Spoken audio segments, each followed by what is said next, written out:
বাংলা বর্ণমালায় বর্ণগুলো ভালো করে লিখবার জন্যে আমরা যদি সমস্ত বর্ণকে একসাথে না শিখি আর নির্দিষ্ট কয়েকটা বর্ণকে শিখি, তাহলে আমাদের হাতের লেখা সুন্দর হবে এবং একটা বর্ণ ঠিকঠাক করতে পারলে একাধিক বর্ণ ঠিকঠাক হওয়ার সম্ভাবনা রয়েছে।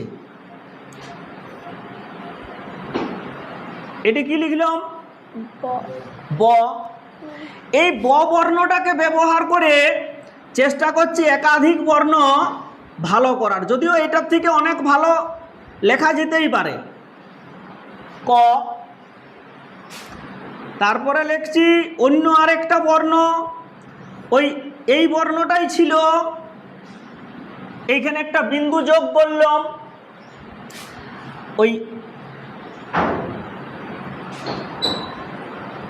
এই বর্ণটাই আছে, শুধুমাত্র এই দিকে একটা আঁকড়ি যোগ করলাম। আর যেহেতু এটা অর্ধমাত্রার বর্ণ, তাই এইখানের এই অংশটাকে, মাত্রার ওই অংশটাকে বাদ দিয়ে দিলাম, শুধুমাত্র এইটা রাখলাম। আবার এরকম লিখেছি, এইখানে থেকে এই রকম যোগ করে দিলাম, এইটাকে এইরকম লিখলাম। অর্থাৎ এই বর্ণটাকে যদি আমি প্রথম এই দিক থেকে শুরু করে লিখতাম তাহলে একটু বেশি ভালো হয়, কিন্তু যেহেতু ওই ব থেকে দেখাবো বলছি, তাই এইটা। আর কি হতে পারে? ঝ। ঝ। তাহলে এইটা, এইটা, এইটা মাত্রা এখন দিচ্ছি নি, এইখান থেকে এইটা, এইখান থেকে এইটা, এইটা, এইটা। ঝকে অর্ধমাত্রা বর্ণ বলা হয়েছে, যেহেতু ঝয়ের এই মাঝখানটা ফাঁকা রয়েছে।